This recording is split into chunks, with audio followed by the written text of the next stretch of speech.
அழைக்கவும் கருணை பூக்கவும் தீமையை காய்க்கவும் பருவமாய் நமது உள்ளம் கொழுக்கவும் பெருகும் ஆழத்து பிள்ளையை பேணுவோம். செந்தமிழே உயிரே நருந்தேனே என் செயலனை ஊற்றினை உனக்களித்தேனே நைந்தாயனில் நைந்து போகும் என் வாழ்வே நன்னிலை உனக்கெனில் எனக்கும் தானே. என்னை நன்றாக இறைவன் படைத்தனன் தன்னை நன்றாக தமிழ் செய்யுமாறே. எல்லாம் வல்ல பரம்பொருளை வணங்கி குருவருளை வணங்கி ரெட்டாக்குறிச்சி என்கிற இந்த சிறந்த ஊரிலே விளையாட்டு விழாவினுடைய வெள்ளி விழா சார்பாக நடக்கக்கூடிய விழாவுக்கு சிறப்பு விருந்தினராக என்னை ஒரு பொருட்படுத்தி அழைத்திருக்கக்கூடிய உங்கள் அத்தனை பேருக்கும் என் வணக்கத்தை குறித்தாக்குகின்றேன்.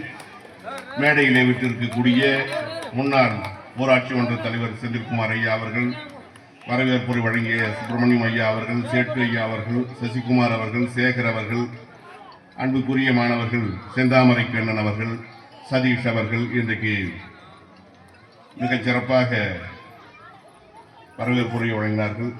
நன்றி சொல்ல இருக்கின்ற ஐயா அவர்கள், கிருஷ்ணமூர்த்தி ஐயா அவர்கள், இன்னும் இந்த மேடையில் இருக்கக்கூடிய சான்றோர் பெருமக்கள், அவைக்கு முன்னால் வீட்டிருப்பவர்கள், ஒரு குடும்ப விழாவாக ஒரு ஊர் திருவிழாவாக இங்கே உயர்வு வயதிலே வேறுபாடு, ஆண் பெண் வேறுபாடு, வயது வித்தியாசம் எதுவும் இல்லாம அன்பே ஒரே நோக்கம், அன்பு என்கிற ஒரு நாரில் கட்டப்பட்ட பல மலர்களை போல நீங்கள் அத்தனை பேரும் மிக அருமையாக உழைத்து மிக சீரும் சிறப்புமாக இந்த விழாவை நடத்தி கொண்டிருக்கிறது சாதாரண விஷயம் கிடையாது. ஆனால் இந்த கல்லூரிக்கு வேலைக்கு வந்து 25 வருஷம் ஆச்சு, குடச்சியப்பர் கல்லூரிக்கு. அதை நான் இப்ப நினைச்சு பாத்துக்கிறேன். இந்த 25 அந்த 25 ஒப்பிட்டு பாத்துக்கிறேன். 2025 சாதாரண விஷயம் கிடையாது. வெள்ளி விழாங்கிறது ஒரு பேச்சில் வர்றது கிடையாது. இதை 25 வருஷமா கட்டி காப்பாற்றி இந்த விளையாட்டை விழாக்களை சிறப்பாக நடத்துவது என்பது சாதாரண விஷயம் இல்லை. ஆனால் உங்கள் அத்தனை பேருக்கும், ஊர் பெருமக்களுக்கும், விழா பொறுப்பாளர்களுக்கும், தாய்மார்களுக்கும், அன்பர்களுக்கும், நண்பர்களுக்கும், உங்கள் அத்தனை பேருக்கும் என்னுடைய அன்பான வணக்கத்தை தெரிவித்துக் கொள்கிறேன். ஒரு சில செய்திகளை, ஏன்னா அடுத்த குழந்தைகளுக்கான விழா இருக்குது, சில முக்கியமான செய்திகளை என் மனசில் பட்டதை மட்டும் பகிர்ந்துக்கிறேன். முதல்ல தமிழ், நம்முடைய தாய்மொழியானது தமிழ், என்றும் உள்ள தமிழ். தமிழ் வந்து என்னைக்கு நேற்று கிடையாதுங்க. இது கூட வந்த மொழிகள்லாம் எங்க போச்சுன்னு தெரியல. பின்னால் பல மொழிகள் வந்து நிலைத்திருக்கின்றன. என் இடத்துல இன்னொரு ஆசிரியர் கேட்டார், ஒரு ஆங்கிலத்துறை ஆசிரியர் சொன்னாரு, தமிழ் தமிழ் முன்ன வந்ததுன்னு சொல்றீங்க, இங்கிலீஷ் இதுக்கு பின்னாலதான் வந்தது, ஹிந்தி இதுக்கு பின்னாலதான் வந்தது, அதெல்லாம் பரவி இருக்குது உலகம் முழுக்க. தமிழ் என்ன பண்ணிக்கிட்டு இருக்கு? பழைய மொழி பழமொழின்னு சொல்றீங்களே அப்படின்ட்டு அவர் ஒரு உதாரணம் சொன்னாரு. மாட்டுக்கு கண்ணுக்குட்டி போடும்போது மாடு காது முதல்ல முளைக்குது, கொம்பு பின்னால முளைக்குது. காது வலிமையானதா கொம்பு வலிமையானதான்னாரு. காதை விட வலிமையானது கொம்பு தானே. அதனால நீ தமிழ் தமிழ்னு காது மாதிரி இரு, இங்கிலீஷ் ஹிந்தி எல்லாம் கொம்பு மாதிரி இருக்குதுன்னாரு.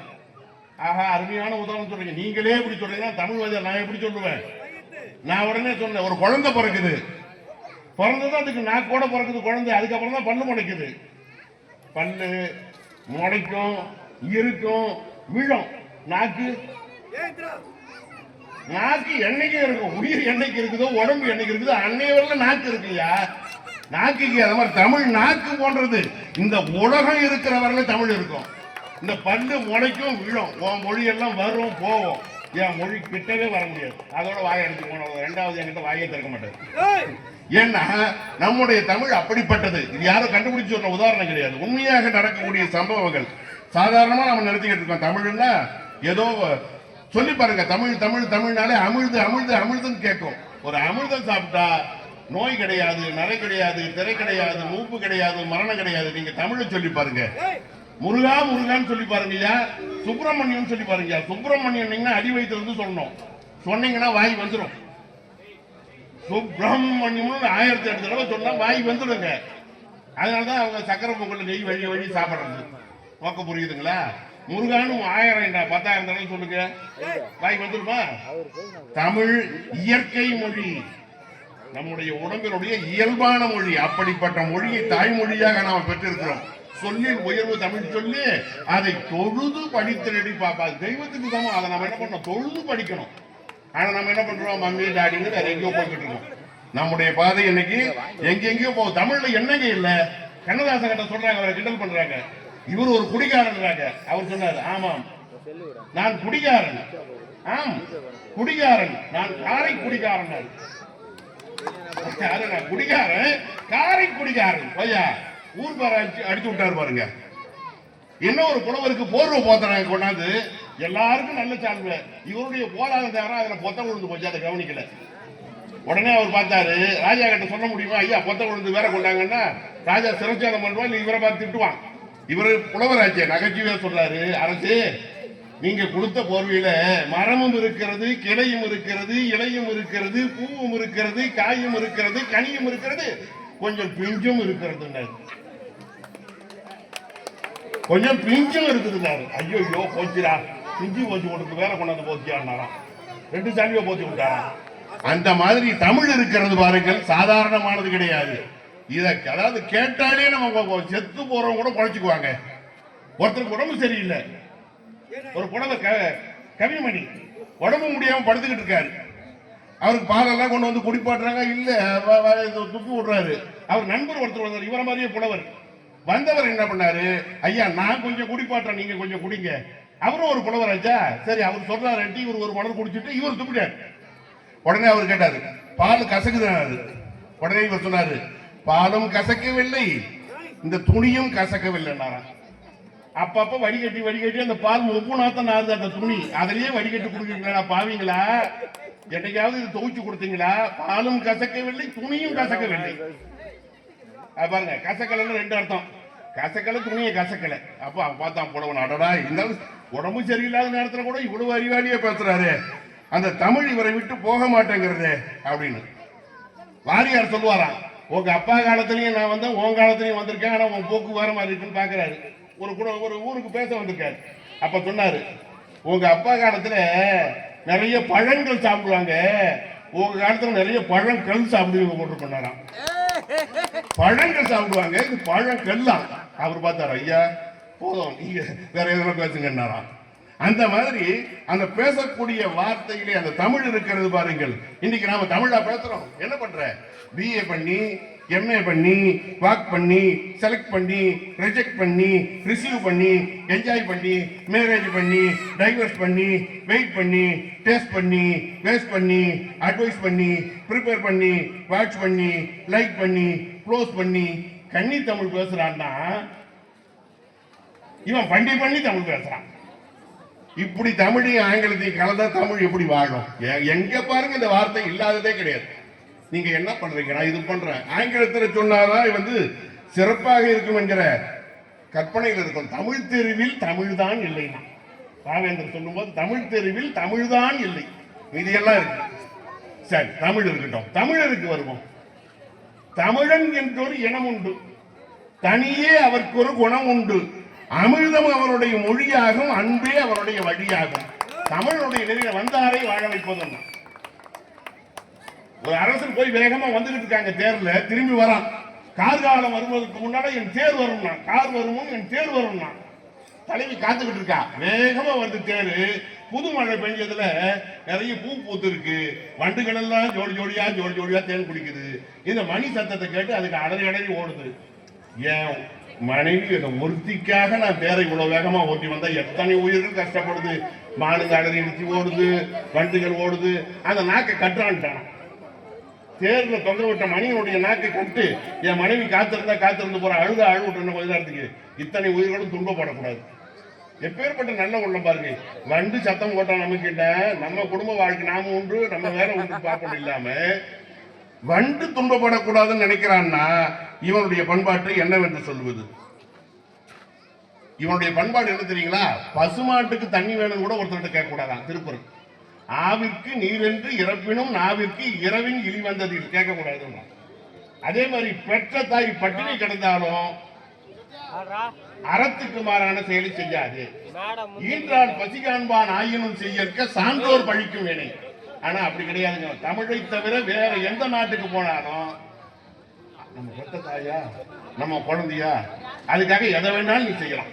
அவங்க வச்சிருக்கிற சட்டம் என்னன்னா, நமக்கு நெருக்கமானவர்களுக்காக நீங்க எது செஞ்சாலும் தப்பு இல்லை என்பது வடநாட்டு கோட்பாடு. நான் எதுக்கு சொல்றேன்? தமிழனுடைய கோட்பாடுன்னு சொல்றேன். தமிழ் அன்புதான். இல்லாட்டி போனா ஐயா மூட்டைக்கு தேர் கொடுக்குறான், மயிருக்கு போர்வை போத்துறான். அன்புதான், அவனுக்கு தெரிஞ்சது அன்புதான். வாடிய வயிறை கண்ட போதெல்லாம் வாடினு சொன்னவர் யாரு?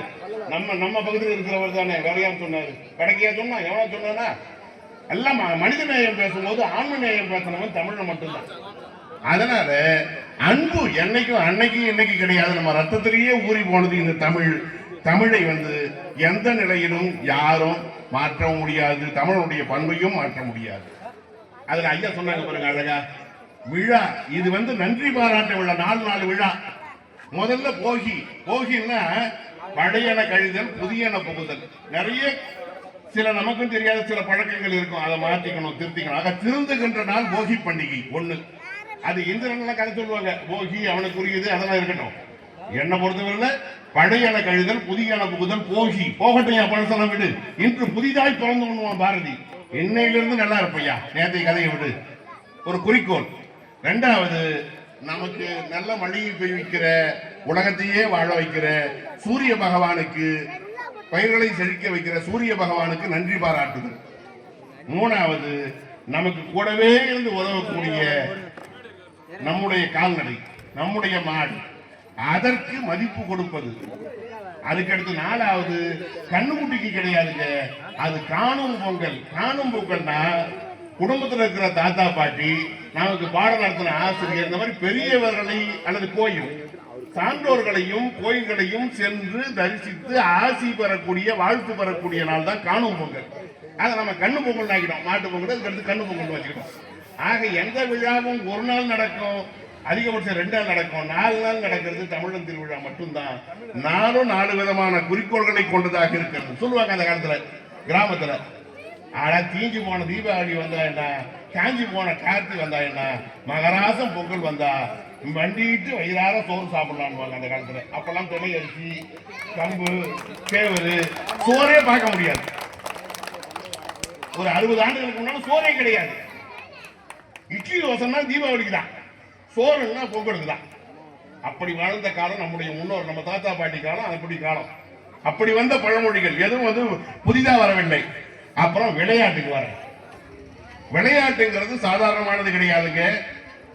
எப்படி ஒரு மனிதனுக்கு உடம்பு முக்கியமோ அந்த மாதிரி உயிரும் முக்கியம். நாம உயிரை பத்தி உடம்பை பத்தி கவலைப்படுறதே கிடையாது. ரொம்ப சோம்பேறிகள். கேம் விளையாடுறான்னா இன்டோர் கேம் பண்றான், அது கூட பரவாயில்லை, ஏதோ வச்சு விளையாடுறா, பல்லாங்குழி விளையாடுறா, அதுவும் கிடையாது. செல்லுல உட்காந்துக்கிறான். எந்த கேமா இருந்தாலும் செல்லுல விளையாடுற, கொஞ்சம் கூட அசைய மாட்டேங்கிறான்.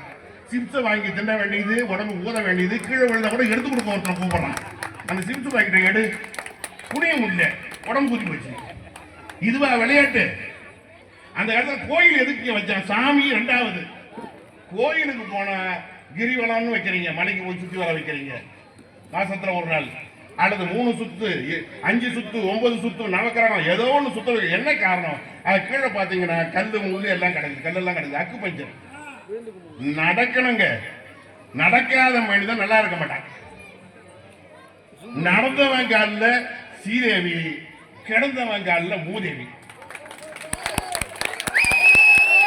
நம்ம கேம் விளையாடிக்கிட்டு என்ன பண்ணிக்கிட்டு இருக்கோம்? கேம் விளையாடிக்கிட்டு நம்ம வேற யாரு கூட இருக்கோம். நடக்கல, அது நடக்காதுங்கிறான். நடறான்னா ஆகையினால எவ்வளவு உழைக்கிறோமோ உடம்பு. காலை மாலை உலாவி நிதம் காற்று வாங்கி வருவோரின் காலை தொட்டு கும்பிட்டு காலன் ஓடி போவானே. எவன் காலை தொட்டு கும்பிட்டு போவான், சல்யூட் நான் உங்ககிட்ட வரமாட்டேயா. அது காரணம் என்ன? உழைப்பு. அந்த இடத்துல வச்சா ஈட்டி எடுத்தல், அது இது குண்டு எடுத்தல், அது ஓடு, நீளம் தாண்டு, உயரம் தாண்டு, லாங் ஜம்ப், ஹை ஜம்ப், ஏதாவது பண்ணு, விளையாடு. இன்னைக்கு விளையாட்டு கிடையாது. அந்த காலத்துல விளையாடுறதுல இப்ப எனக்கு ஞாபகம் வருது. 7 மணி ஆச்சு நான் அங்க விளையாடுறது. என்னைக்கு டிவி போட்டி வந்ததோ அன்னைக்கு பாதி 50% விளையாட்டு போச்சு. என்னைக்கு செல்லுல இந்த கேம் எல்லாம் கொண்டாந்தாலும் 100% போச்சு. தெருவில் ஒரு பயிரை பார்க்கணும், கரண்ட் கட்டானா வெளியில வந்து நிக்கிறான். என்ன நல்லா இருக்கீங்களா? வேலூர்ல குடி இருக்கீங்க? ஆமாங்க, நான் 7 வருஷமா அங்கதாங்க இருக்கிறேன். அப்படியா? டிரான்ஸ்பர் ஆயிட்டீங்க, வீடு மாறிட்டீங்கன்னு கேள்விப்பட்டேன். அது பக்கத்து கொடுக்க. ஓஹோ, இப்ப கரண்ட் கட்டுன்னா வெளில வரான். அதுலயும் ஜெனரேட்டர் போட்டு உள்ள இருக்கிற ஆள் இருக்கிறான், அவனை ஒண்ணும் பண்ண முடியாது. அது வேற. ஆக ஒரு மனிதன் ஒருத்தர் வீட்லயே பாருங்க, போன் பண்ணி சொல்றாங்க சாப்பாடு ரெடி, வரையாது ரூம் கூட்டிட்டு இருக்கு 3வது ரூம்ல. ரைட், இன்னும் ஒரு 5 நிமிஷம் ஆகும், கேம் முடிஞ்சது வரேன். நான் பையன் அம்மாவுக்கு வாட்ஸ்அப்ல தான் செய்தி எதுவாக இருந்தாலும் வரையா வரேன், இதோ வந்துட்டேன், 5 minutes வெயிட். இதுதான் வாழ்க்கை. எல்லாரும் கூடி வாழற வாழ்க்கை. ஊர் கூடி தேர் இழுத்தன்வான். எல்லாரும் சேர்ந்து கொண்டாடணும் விழா. அங்கதான் அன்பு இருக்கும். அது கிராமத்துல தான் பார்க்கலாம். டவுன்ல கெட்டே போச்சு. கிராமத்துல இன்னைக்கும் அது உயிரோட இருக்கிறது நான் உங்க எதிர தான் பார்க்கிறேன். அதுவும் இவ்வளவு அற்புதமாக இந்த கருத்து வேறுபாடு எதுவும் இல்லாம அப்ப கருத்து வேறுபாடு வரதான் செய்யும். யாருக்கு தான் கருத்து வேறுபாடு இல்லை? வீட்டுல கேட்ட இன்னைக்கு சாம்பாரா காரக்குழம்பா? ஒரு பிள்ளை சொல்ல சாம்பார் தான் நேரத்தை வச்சா இன்னைக்கு சாம்பாரா, இன்னொன்னு காரக்குழம்பு. கருத்து வேறுபாடு ஒரு கடைசியில் ஒரு முடிவு வரணும். அந்த மாதிரி நிறைய கருத்து வேறுபாடு எல்லாருக்கிட்டையும் உண்டு. அப்பா பிள்ளைக்கு உண்டு. நம்ம மனசுலயே 2 கருத்து இருக்கும். போலாமா வேணாமா எல்லாமே இருக்கும். ஒரு முடிவுக்கு வரணும். அந்த மாதிரி இல்லாம ஒரு ஒற்றுமை என்பது எங்க இருக்குன்னு கேட்டா இந்த விழாவில் தான் இருக்கும். அதுவும் விளையாட்டு விழாவில் இருக்கும். உடம்பை வளர்த்தேன் உயிர் வளர்த்தேனே. உடம்பு வளர்க்கறது சாப்பிட்டு வளர்க்கறது கிடையாது. உடம்பை தெம்பா வலிமையா வளர்க்கணும். எக்ஸசைஸ் பண்ணி வளர்க்கணும். இதுக்கு போற 500 ரூபாய் 1000 ரூபாய் கொடுத்துட்டு டெய்லி போய் எக்ஸசைஸ் பண்றான். வாக்கிங் போற ஒரு ஆள் சொல்றான், என்ன அங்க கொஞ்சம் விட்டு போறீங்களா? ஏயா நான் அங்க போய் அந்த கிரவுண்ட்ல நடக்கணும், அதுக்கு இங்கேயே நடந்துட்டு போயா. அதுக்கு வாக்கிங்க்கு இவனை கொண்டு போய் விடணும்னா இவன் எந்த மனநிலையில் இருக்கிறான் பாருங்க. இதுல இந்த மூத்தோர்களும் இடையோர்களும் செயல்படுறது ரொம்ப ஐயா சொன்னாங்க. அப்பெல்லாம் நான் பார்த்தேன். அடுத்து பொறுப்பை விட்டேன்னு. எப்படின்னா பெரியவங்க இந்த கேம்பஸ்ல வட்டம் போடுவோம் இல்லைங்களா? ஒரு வட்டம் போடுறோம்னா ஒரு கம்பி இருக்கும், ஒரு பென்சில் வச்சு வட்டம் போடுவோம். பெரியவங்க எல்லாம் திட்டம் விட்டுக்கிட்டு அந்த கம்பி மாதிரி இருக்கணும், அந்த புள்ளியிலேயே இருக்கணும். பென்சில் மாதிரி இளைய வரணும், சுத்தி வரணும். அவங்க சொல்லணும், இவங்க செய்யணும். அது குடும்ப கல்யாணமா இருந்தாலும் பொருந்தும், ஊர் திருவிழாவா இருந்தாலும் பொருந்தும். பெரியவங்க கட்டளை இட்டுக்கிட்டே இதை செய், இப்படி செய். என் அனுபவத்தை நான் சொல்றேன், நீங்க என்ன சொல்றீங்களோ நான் கீழ்படுகிறேன். யாரு இளைஞர்கள் அப்படி இருந்தா பொன் விழாவை காணலாம், நூற்றாண்டு விழாவையும் காணலாம். கட்டாயம் காணுவோம். நானும் வருவேன். 50 நம்ம எட்டுவோம்.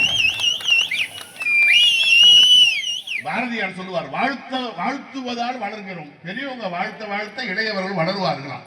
வாழ்த்துறது எதுக்குன்னா பெரியவங்க வாழ்த்த இளைஞர்கள் வளருவார்கள்.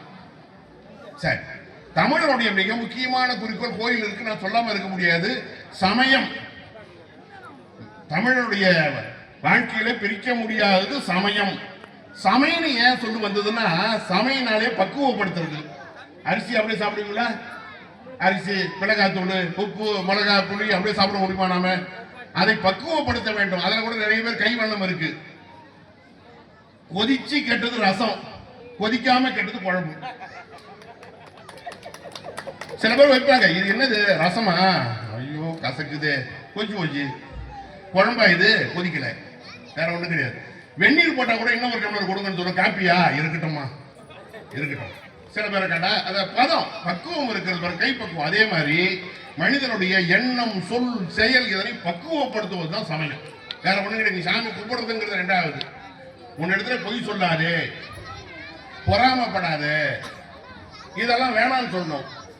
உண்மை பேசு, உதவி செய்யி, இப்படி சொல்லி தரணும். இது எப்படின்னா ஒரு கோயிலுக்கு போறோம், பெரிய பாறையை என்ன பண்றான் அவன், வேணான்ற பகுதியெல்லாம் நீக்கிறான்னா அங்க என்ன வருதுங்க, ஒரு கல் சிலை வருது. அதைதான் நீங்க சாமின்னு கூப்பிடணும். வேண்டாத பகுதிகளை நீக்கி விட்டா அந்த பாறை தான் சிலை. நான் நீக்க மாட்டேன்னா நீ தான் படிக்கட்டும். நீ படிக்கிட்டா இருக்க போறியா, சாமியா இருக்க போறியா, உன் கையில தான் இருக்கு. நான் எதையும் மாத்திக்க மாட்டேன், இதெல்லாம் அப்படிதான் அப்படின்னு இருந்தா படிக்கட்டாதான் கிடக்கணும்.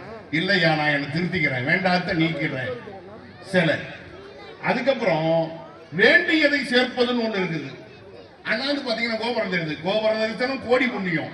அங்க ஒரு கம்பியை கட்டுறான், அப்படியே களிமண், சுண்ணாம்பு, வேற சிமெண்ட் கலவெல்லாம் வைக்கிறான். அப்ப வேண்டியதை சேர்ப்பது, வேண்டாததை நீக்க வேண்டும், வேண்டியதை சேர்க்க வேண்டும். இதுதான் கல்வி, இதுதான் சமயம்.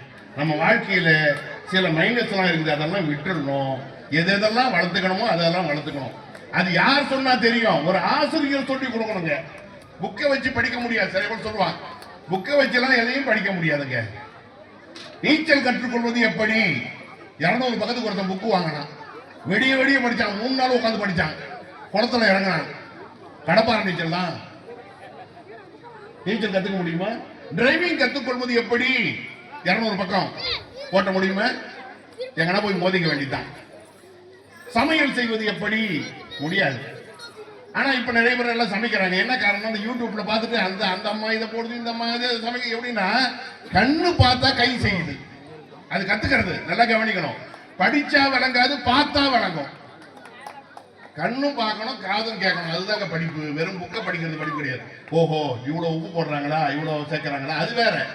சுட்டி காட்டாத வித்தை சுட்டு போட்டாலும் வராது. சுட்டி காட்டலன்னா அந்த வித்தை சுட்டு போட்டா கூட மனுஷனுக்கு வராது. அப்ப நம்ம வாழ்க்கையில என்ன பண்ணணும், எது நல்லது எது கெட்டதுன்னு ஒரு ஆசிரியர் சொல்லி தரணும். ஒருத்தர் என்ன பண்ணா, வாத்தியாருக்கு நமக்கு என்ன வித்தியாசம், அவன் பார்த்தான் இவர் முதல் நாள் படிக்கிறாரு, நம்ம மறுநாள் படிக்கிறோம். பாடம் நடந்ததுக்கு முதல் நாள், சார் நீங்க திங்கட்கிழமை ராத்திரி படிச்சீங்க, நான் செவ்வாய்க்கிழமை ராத்திரி படிக்கிறேன், அவ்வளவுதான் வித்தியாசம்.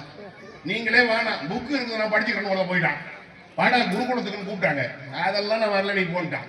அவனே உட்காந்து படிச்சான். ஒரு ஓலைச்சுவடி எடுத்தான் அவன் தாத்தா காலத்துல. சிவபெருமானுக்கு எது எது பிடிக்கும் அவன் பார்க்கறான். அதுல எழுதிட்டு இருக்கு, ஓஹோ சிவபெருமானுக்கு பிடிச்சது இல்லதா, தேடிக்கிட்டே போறான். படிக்கும் போது என்ன படிச்சான், எச்சில் பரிசுத்தம். என்ன படிச்சான், எச்சில் பரிசுத்தம் படிச்சான். உடனே ஒரு கல்யாணம் வீட்டுக்கு போனான். எல்லாரும் சாப்பிட்டு முடிச்சுட்டாங்க, அந்த எச்சில் இலையை போய் எடுத்துக்கிட்டு போய் உட்காந்துட்டான். எச்சில் பரிசுத்தம் சொல்லிட்டாங்களே, இது இறைவனுக்கு பிடிக்கும் கொண்டிருக்குன்னு குருநாதரை இவனை தேடிக்கிட்டு வந்துட்டார். தம்பி தம்பி தம்பி என்னடா உங்களை 2 நாளா காணோம், எங்கேயோ அந்த மண்டபத்துக்கு வந்துட்டு கேள்விப்பட்டேன். ஆமா குருவே, நீங்க என்ன பாடம் சொல்றீங்க, அது நான் புக்கிலேயே போய் எங்க தாத்தா காலத்து ஓலைச்சுவடில படிச்சிட்டேன். எச்சில் பரிசுத்தம் எழுதிருக்கு பாருங்க, சிவபெருமானுக்கே பிடிக்கும். அட முட்டாளே, அதுக்கு அர்த்தம் அது கிடையாது. எச்சில்ன்றது ஒரு மோசமானதுதான். ஆனா கண்ணு குட்டி பசுமாட்டு மடியில பால் குடிக்குது இல்லையா, அது பால் குடிச்சாலும் அந்த பாலை கலந்து பெருமானுக்கு அபிஷேகம் பண்றோம். அந்த எச்சில் பரிசுத்தம்டா, கண்ணு குட்டி எச்சில் பரிசுத்தம்டா. நீ சாப்பிட்டவங்க எச்சில் பரிசுத்தம் போய் சாப்பிட முடியும் முட்டாளே. நல்ல காலம் தான் அவன். என்னன்னா இன்னும் 2 வரி போட்டிருந்து குருவே நான் காப்பாத்திட்டீங்கன்னா என்னடா, வாந்தி பரிசுத்தம் போட்டிருந்தான். அடுத்தது நான் அங்க போயிருப்பேன்னா என்னடா, தேனி இருக்குது பாருங்க, அது எல்லாத்தையும் உள்ளடிப்பி மறுபடியும் வெளியே கொண்டு வந்தாதான் தேனு. அதனால தேன் அபிஷேகத்துக்காக எழுதி வச்சிருக்காங்க. இறைவனுக்கு அது பரிசுத்தம், அந்த வாதி தப்புன்னு இவன் வேற எந்த வாதியும் நினைச்சிட்டானா விபரீதமா போயிருக்கும். இப்படி நாம ஒண்ணு நினைப்போம், ஆனா நடக்கிறது ஒண்ணா இருக்கும். இன்னும் சில பேர் கடவுள் உண்டுமோ, இவனுக்கு ஒத்து வந்தா உண்டுமோ, இல்லைன்னா இல்லைன்னுவான். இப்போ இங்க இருந்து கிளம்பி போனவங்க ஒரு டவுன் பஸ் நம்ம ஊருக்கு வருது, 10 மணிக்கு இன்டர்வியூ போய் அவனுக்கு திருச்சிக்கு கட்டாயம் அவனுக்கு வேலை கிடைக்கும். இந்த சூழ்நிலை அவன் கிளம்புறோம், இருந்தாலும் கோயிலை கும்பிடலான்னு வந்துட்டான். பக்கத்து வீடு பஸ் கிளம்புறத விட கோயில் கும்பிட 5 மணிக்கு பஸ், கட்டாயம் வேலை கிடைக்கும். இவன் போன 100% வேலை உண்டுக்கு நல்ல சம்பளம். கோயிலை கும்பிட்டு வரதுக்குள்ள டவுன் பஸ்ஸை எடுத்துட்டாங்க. என்ன காரணம், புது டிரைவர் கண்டக்டர், அவங்களுக்கு விவரம் தெரியலன்னா ஒரு 5 நிமிஷம் வெயிட் பண்ணலான்னு இல்லாம எடுத்துட்டாங்க. உடனே இவன் பார்த்தான், உன்னை கும்பிடாமலே இருந்திருக்கலாம், என் வாழ்க்கையே போச்சு. உன்னை கும்பிட்டதுனால கட்டாயம் என் வாழ்க்கையில ஒரு பெரிய திருப்பமுனை, என் சம்பளமே போச்சு, கடவுளா நீ அப்படின்னு நொந்து போயிருந்தான். கொஞ்ச நேரம் கழிச்சு ஒரு தகவல் வந்து, போன பஸ் புளிய மரத்துல மோதிக்கிச்சுன்னு. கடவுளே நீ இருக்கிற இதுவரை சொன்ன கொஞ்ச நேரத்துக்கு முன்ன சாமி இல்லைன்னா இப்ப போய் மோதி, நல்ல காலம் என்ன நீ காப்பாத்திட்ட, நல்ல காலம் அடேயப்பா. அப்ப நமக்கு வேணும்னா ஒரு பாயிண்ட் சொல்றோம், வேணும்னா இன்னொரு பாயிண்ட் சொல்றோம். நம்முடைய மனநிலை இப்படித்தான், எதனையோட வித்தியாசம்.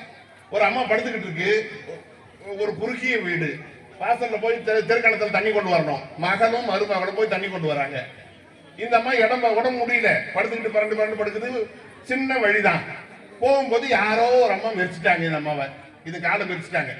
திரும்பி பார்த்தா மருமக மாதிரி தெரியுது, எட்டி வச்சுட்டு போயிருப்பாளோ, இல்ல இல்ல உடம்பு பார்த்தா தெரியும், மக கால் பட்டுட்டு இருக்கும் தெரியாம. கால் பட்டது இன்னும் உண்மை, மகளா இருந்தா அது தெரியாம பட்டுட்டு இருக்குமா, மருமகளா இருந்தா எட்டி வச்சிருப்பாளோ. நிகழ்ச்சியில் இல்லை, செயலில் இல்லை, விருப்பு வெறுப்பு என்கிற மனசுலதாங்க எல்லாமே இருக்குது. சம்பவத்துல எதுவும் கிடையாது, மனசுலதான் நம்ம எதை நினைக்கிறோமோ அதுதான் ஆகும். ஓ இப்படி இருக்குமோ அப்படி இருக்குமோ, எல்லாம் நம்முடைய நாம பண்ணக்கூடிய பலவிதமான கற்பனைகள். சில பேர் கேட்பான், சாமி கிட்ட போய் நம்ம வரம் வேண்டலாமா வேண்டாமான்னு. நான் சொன்னேன், சாமிக்கு தான் எல்லாம் தெரியுமே, கேட்டதை கொடுக்கணும். அவர் சொன்னாரு, அழற குழந்தை தானே பால் குடிக்கும். அதுதான் எனக்கு விழா, எனக்கு தனி, எனக்கு பத்தாது. நான் 6 மணி நேரம் பேசுறாரு, நான் 6 மணி நேரம் பேசுவேன். உண்மையாவே மைக்கே இல்லாம 6 மணி நேரம் பேசுவேன், எனக்கு பத்தாது. ஆனா எனக்கு தெரியும் குழந்தைகள்லாம் காத்துக்கிட்டு இருக்காங்க. ஒரு 2 பாயிண்ட் சொல்லிட்டு நான் கொஞ்சம் முன்ன இது பண்ணிருக்கலாம், பரவாயில்ல. அடுத்தடுத்து வருவோம், நம்ம கோயில் விசேஷத்துலாம் வருவோம், பேசுவோம், சிறப்பாக செய்வோம். ஏன்னா அவங்க அன்புக்காக தான் நான் வந்தது. நம்ம செந்தாமரைகள்லாம் ரொம்ப வற்புறுத்தி கட்டாயமா வரேன். ஏன்னா நமக்கு அதான் மூச்சு பேச்சுமா இருக்கக்கூடிய செய்தி. ஆகையினால நாம எதை நினைச்சாலும் இப்ப நினைக்கிறோம். ஒரு ரெண்டு செய்தி, முக்கியமான செய்தி சொல்லிடுறேன். நமக்கு எதனா ஒண்ணுன்னா பழமொழி தான் சொல்லுவோம். நல்லதுக்கும் பழமொழி இருக்கு, கெட்டதுக்கும் பழமொழி இருக்கு. ஒருத்தர் ஹெல்ப் பண்ணலாம், நாம உதவி செய்யக்கூடாதுன்னு நினைக்கிறது ஒண்ணு. அண்ணம்மா அவரைக்காய் கொடுத்தா பொண்ணம்மா புளியாங்காய் கொடுப்போம். நீ ஒண்ணு கொடுத்தா நான் ஒண்ணு கொடுப்பேன் அப்படிங்கிறது ஒரு டைப்பு. இன்னும் ஒரு டைப் என்னன்னா, இடாதவங்களுக்கு இட்டு காட்டு, கொடுக்காதவங்களுக்கு கொடுத்து காட்டு. இதுவும் ஒரு டைப். பழமொழியிலேயே முரண்பாடு இருக்கிறது. எனக்கு என்ன வருத்தம்னா, ஒரு 2 பழமொழி எனக்கு பிடிக்காத பழமொழி இருக்குதுயா. பழமொழினாலே பெரியவங்க சொல்றது, அதை போய் பிடிக்காம இருக்குதுன்னு சொல்லாமான்னு கேட்காதீங்க. படிறான்னு என் மாணவங்கிட்ட சொல்றேன், ஏன் படிக்கணும்னா, ஏன்னா பரீட்சைக்கு படிக்கணும் மார்க்கணும். ஐயா, எங்க பாட்டி ஒரு பழமொழி சொல்லிச்சு, தேனை தடவின்னு தெருவிடலாம் போனாலும் ஒற்றதான் ஒட்டும். நான் எம்மா படிச்சாலும் வர்ற மார்க்கு தான் வரும், என் தலை எழுத்து. அதான் நீ வான்னு படினா நான் என்னத்தை படிக்கிறது? வரணும்னா வரும்யா. அது எப்படி வரும்? அதாவது இவன் சோம்பேறித்தனத்துக்கு பழமொழி மேல படி சாட்டக்கூடிய ஒரு நிலை இருக்கு. எனக்கு தெரிஞ்ச ஒரு உறவினர் வீடு விற்பனைக்கு போகுது. ஒரு கிராமத்துல 30 வருஷம் நடந்த கதை. 3000 ரூபாய்க்கு அந்த வீட்டை விற்கிறாங்க ஐயா. ஆனா அவன் 1500 ரூபாய்க்கு வாங்கி அது வட்டி குட்டி போட்டு தொடர் வட்டி கூட்டு வட்டிலாம் 1500 ரூபாய்க்கு வாங்கி பணம் வாங்குறது 1500, 3000 கணக்கு பண்ணி அந்த வீட்டை எழுதி வாங்குறாரு ஒருத்தர். உடனே அந்த வீட்டுக்காரன் சொல்றான், பரவாயில்லைங்க, வீடு போனா போய் போகுது, இது நிலத்துக்கான காசு, மேல தூடு இருக்கு, கூரை இருக்கு, வாரை இருக்கு, ஜன்னல் இருக்கு, கொஞ்சம் பார்த்து கொடுங்க அப்படின்னா. அதுக்கு ஒருத்தர் பழமொழி சொன்னா, அங்க இருந்த ஆளு, தாடிக்கு வேற சீக்கா தலைக்கு வேற சீக்காவா? இதுக்கு ஒரு சீக்கா அதுக்கு ஒரு சீக்காவை போடுவோம், இதுக்கு ஒரு புளி மார்க்கு இது ஒரு சீக்க மார்க்கு நான் போடுவோம் அப்படின்னாரு. அப்படின்னா அது கிடையாது. உன்னை இன்னும் ஒருத்தர் சொன்னாரு, அந்த பழமொழிலாம் இன்னைக்கு செல்லாது, கட்டிங்க்கு தனி காசு, ஷேவிங்க்கு தனி காசு, கட்டிங்க்கு வேற ஷேவிங்க்கு வேற, ஒழுங்கா எக்ஸ்ட்ரா கொஞ்சம் போட்டு கொடுங்க அந்த கூரைக்கும் வாரைக்கும். இப்ப பழமொழிகளை கூட நாம் புரிந்து கொண்டு சொல்வது கிடையாது, வித்தியாசமாக எதையோ அர்த்தம் பண்ணுகிறோம். நிறைவாக ஒரு மிக முக்கியமான செய்தியை எல்லாருக்கும் நான் சொல்றேன். ஜோதிடம் சார்ந்த ஒரு சின்ன குறிப்பு. ஒரு பல்லாங்குழி ஆடுறன்னு வச்சுங்களேன், ஒரு 14 குழி 7 இருக்கு, அதுல 5 புளியம் கொட்டை இருக்குது, வச்சு நம்ம விளையாடிக்கிட்டு இருக்கோம். விளையாடும் போது விளையாடாமலே இருந்ததுன்னு வச்சுங்க, அது ஆட்டம் கிடையாது. எல்லாத்தையும் 5 இருக்குங்க, அது ஒரு விளையாட்ட ஆரம்பிக்கிறோம் அர்த்தம், முடிஞ்சு போச்சு அர்த்தம். எடுத்து ஆடும் போது ஒரு குழி காலியா இருக்கும், ஒண்ணுத்துல 3 கண்ணு 4 கண்ணு எடுப்பீங்க, ஒண்ணு பீர்த்தனைங்க, ஒண்ணு துரும்பு அள்ளி போடுவீங்க, அப்புறம் குழின்னுவீங்க, பாண்டின்னுவீங்க, அள்ளி போடுவீங்க, மொத்தமா இது விளையாட்டு. ஆனால் நம்ம வாழ்க்கையிலையும் 12 குழி இருக்குதுயா. பல்லாங்குழி 14 இருக்கிற மாதிரி நம்ம வாழ்க்கையில 12 இருக்கு. 1 உடம்பு மனம், 2ங்கிறது நம்முடைய குடும்பம் வாய், 3ங்கிறது நம்முடைய தைரியம் சகோதரன், 4ங்கிறது அம்மா குடும்பம் வாகனம் சுகம், 5ங்கிறது குழந்தை பேரு, 6ங்கிறது நோய் கவலை எதிரி, 7ங்கிறது வாழ்க்கை துணை, 8ங்கிறது ஆயுள் விபத்து, 9ங்கிறது அப்பாஸ்தானம் தர்மம் பண்றானது, 10ங்கிறது நம்முடைய ஜீவன தொழில், 11 லாபம், 12 நஷ்டம். எப்படி வச்சா பாருங்க, லாபத்துக்கு அடுத்து நஷ்டம், வரது தெரியாது போறது தெரியாது, வந்த மாதிரி இருந்தது போயிடுது. இந்த 12 சேர்த்து 337 பறவைகள் இருக்கு. எல்லாருக்கும் உண்டு ஐயா, மனிதனாக பிறந்த அத்தனை பேருக்கும் 337 பறவைகள் உண்டு. ஆண்டவன் பல்லாங்குழியிலிருந்து புளியங்கொட்டை எடுத்து வெளியே போடுற மாதிரி ஒன்னையும் போட மாட்டான். அப்ப நான் என்ன சொல்ல வரேன்னா, நமக்கு ஒரு இடத்திலே ஒரு குழியில் இருந்து ஒரு 28 இருக்கும், தோராயமா கணக்கு வச்சீங்கன்னா 337 12 வகுத்தீங்கன்னா ஒரு 28 கணக்கு வரணும். ஒண்ணுத்துல 28 இல்லைன்னு வச்சுங்களேன், அதை எடுத்து வெளியில போடல, வேற ஒரு இடத்துல போட்டிருக்கோம். நல்லா கவனிங்க, ஒருத்தனுக்கு ஏதோ ஒரு பாதிப்பு இருக்குது, அதை தூக்கி இறைவன் வெளியில வீசல, வேற ஒரு திறமையாக வைத்திருக்கிறான். நல்லா புரிஞ்சுக்குங்க. அதனால் ஒவ்வொருத்தருக்கும் திறமை உண்டு. யாரும் ஒருத்தருக்கு ஒருத்தர் இழைத்தவர்கள் இல்லை, சளைத்தவர்கள் இல்லை. பெரியோரை வியத்தலும் இளமே, சிறியரை எழுதல் அதனும் இளமே. ஒவ்வொருத்தருக்கும் ஒரு ஆற்றல் உண்டு. குழந்தைங்க இருக்கிறாங்களா, ஒருத்தன் விளையாட்டுல இருப்பான், ஒருத்தன் ஓவியத்தில் இருப்பான், ஒருத்தன் சிற்பத்தில் இருப்பான், ஒருத்தன் பேச்சில் இருப்பான். யாருக்கு எது பிடிக்குதோ அந்த துறையை நீங்கள் ஊக்குவிக்க வேண்டும். அவன் தலைவிதிப்படி அப்புறம் நடக்கட்டும். ஆகையினால எல்லாரும் சமமான அறிவு. நீங்க பாப்பீங்க, பெரிய பணக்காரனா இருப்பான், 4 ரைஸ் மில் இருக்கும், 4 சுகர் மில் வச்சிருக்கோம், உடம்புலயும் சுகர் இருக்கும். வகுத்தான் வகுத்த வகையெல்லாம் கோடி தொகுத்தாருக்கும் துய்த்தனர் அவரால் அனுபவித்து சாப்பிட முடியாது. ஏன்னா இன்னும் ஒருத்தர் வழியில கிடப்பாரு, அவருக்கு சாப்பாட்டு கூட வழி கிடையாது. நாள் முழுக்க மழையிலேயே நனைஞ்சு கிடக்கும். இவருக்கு ஃபேன் போட்டு இல்ல ஏசி போட்டு 3 போர் போட்டு போச்சுட்டு இருக்கோம், உடம்பு குளிர்ந்துருவாரு. அது வெளியில கிடப்பாரு அந்த பெரியவர், அவருக்கு சாப்பாட்டுக்கு வழி இல்லை. ஆனா 100% அவர் உடம்புல நோயே இல்லை. அவனை கொசுவும் கடிக்க மாட்டேங்குது, கொசு கடிச்சா நோயும் வரமாட்டேங்குது, சுகரும் கிடையாது, பிபியும் கிடையாது, ஒண்ணும் கிடையாது, பணமும் கிடையாது. ஆனா நிம்மதியா தூங்குறான். என்ன காரணம்னா ஆண்டவன் அவனுக்கு உடம்புல தெம்ப கொடுத்துருக்கான். மீதி எதையும் கொடுக்கல, மைனஸ் உடம்புல தெம்ப கொடுத்துருக்கான். அப்ப ஒவ்வொருத்தருக்கும் ஒரு தெம்பு இருக்கிறது. ஆண்டவன் ஒரு இடத்துல மைனஸ் நீங்க நினைக்காதீங்க. இந்த மைனஸ் ஆண்டவன் வெளியில போடல, வேற எங்கேயோ பிளஸ் வச்சிருக்கான். அந்த பிளஸ் எதுன்னு கண்டுபிடிக்கிறது தான் அப்பா அம்மா ஆசிரியருடைய திறமை. அதை கண்டுபிடித்து நாம் ஊக்குவித்தால் அல்லது நமக்கு நாமே கண்டுபிடித்துக் கொண்டால் அந்த துறையில் நாம் மேலும் மேலும் மேம்படலாம். அதுக்கு திருவருளும் குருவருளும் துணை நிற்கும் என்று சொல்லி உங்கள் அத்தனை பேருக்கும் உங்களுடைய அன்புக்கு நான் எப்படி நன்றி சொல்றதுன்னு தெரியல. உங்கள் அத்தனை பேருக்கும் என்னுடைய மிக அன்பான வணக்கத்தை மீண்டும் மீண்டும் தெரிவித்து நிறைவு செய்கிறேன். மீண்டும் ஒரு முறை சந்திப்போம். அத்தனை பேருக்கும் நன்றி, வணக்கம், மகிழ்ச்சி.